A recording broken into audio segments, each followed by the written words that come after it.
So I am a huge Marvel fan. I used to read the comics back when I was a kid, and I love watching all the movies. I love the MCU, and I'm super excited about Avengers Endgame. And so they came out with some brand new movie posters, and there are these posters right over here. And when I saw these, I thought, wow, that's some really cool lighting. I should make a video on how to recreate that lighting. And so for today's video, we're going to recreate the lighting for the Avengers Endgame movie poster.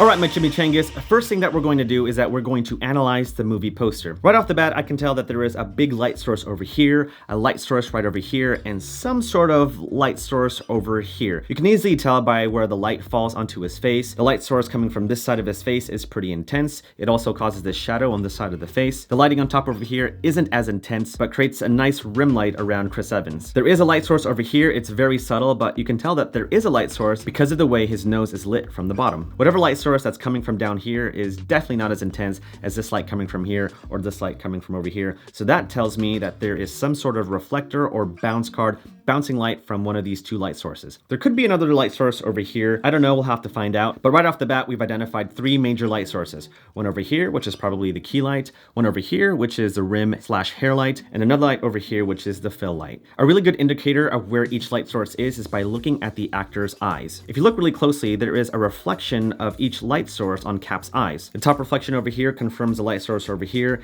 That could be the same reflection on this side. There could be another light source over here. I don't know, we'll find out. But there's definitely some sort of light source on the bottom of his eye, and chances are it's a bounce card or a reflector. Okay, so now that we've analyzed the scene, let's make a game plan. I've already drawn up a schematic of how I think the light should be set up. This big old scribbly do, that'll be me, that'll be the subject. And these little doohickeys will be the light sources. I do not draw. I'm so sorry. Just stick with me. So over here, I drew the light, which is this light over here, and where I think the direction of light is going. This light over here is the rim light, which is this light right over here. And this light over here is the reflector/bounce card that will bounce the light from either this light source or that light source. And this little bob is my camera. This is where I'm going to point the camera towards, and hopefully we'll recreate this scene over here. Drawing schematics like this is really good because it helps you identify problems before you start setting up. From this schematic, I've already identified a problem, and it's this light over here. If you take a look at the direction of this light, it doesn't really hit the reflector or bounce card. It kind of hits the edges of it. This one kind of hits it, but I don't know if it's going to cause enough fill light to fill in this side of my face. So that tells me when I set up, I'm going to have to make sure that this light hits my face as well as shines some light onto the bounce card so that it bounces light back to my face. Okay, I'm pretty happy with that. Let me just draw that here, and I'm ready to go. By the way, do you like my little top-down setup? It's pretty cool, huh? C-stands are life. So we're gonna start by adding the key light, which is this light right over here. I'll be using the Aputure 120d Mark II, and I'm also gonna be using I'm gonna be using the Aputure Space Light. This is going to create some soft and big lighting, and so I'm gonna place the 120d Mark II, point the light inside the space. I'm gonna point the 120d Mark II and point it inside the space light to create that soft lighting. I don't want the light to bounce off the walls, and so I'm gonna put this guy on the back end of the space light, and that way no light is bouncing off from the wall. Also, the reflector is gonna help direct the light that way over there. All right, here we go. 120d Mark II, one of the best lights ever. All right, we're gonna take out the arm, and actually, you know what? No, we're gonna keep the arm. There we go. So I've adjusted the arm this way because I'm gonna attach the 120d Mark II on this end of the arm and point the light straight down. Okay, that looks pretty good. Let's back this up a little bit more. Locked, stocked, and two smoking barrels. So I'm gonna put the light over here and use this guy to fasten it and tighten it so that it doesn't fall off. Looking good. Okay, let's put on Batman's cape. I said Batman because he's DC and we're talking about a Marvel film. Silly. Connect the light over here. Oh, wow, that is cool. Okay, so that is cool. Let's go take a look at the picture.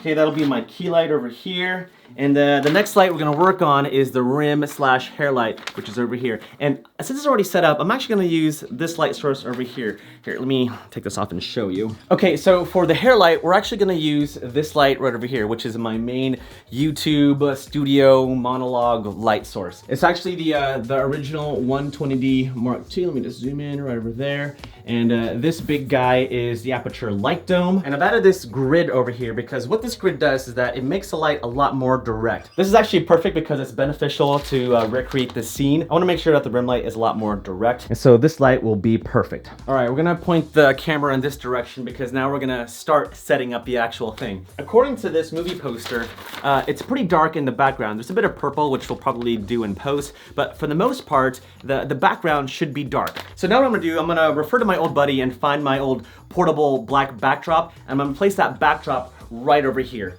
This thing is so awesome. I made a video a while ago using this portable backdrop as a negative fill. If you want to check out the video, it's right over here. And so today we're gonna open up this guy again and make ourselves a backdrop. Oh, okay. Ah, look how cool this thing is. Okay. All right, boys, I'm gonna have to raise the light. I'm not that strong. Lock it up. You lock it up. Lock it up. You lock it up. Okay, that's a little bit better. Okay, so now I have a bit more light to create a hair light. That's cool. A lot of it, honestly, is just trial and error. Since we don't know what this setup actually looked like, we're just gonna do our best. Because that's all we can do in life, right? Let's go ahead and zoom in. Okay, so right off the bat, we have the rim hair light. We have the major light source on this side of the face, so we're off to a good start. Here, let's, just so I can show you. I've got this door here that I usually put a Fernie pad over the door to help sound treat the room whenever I do my YouTube videos.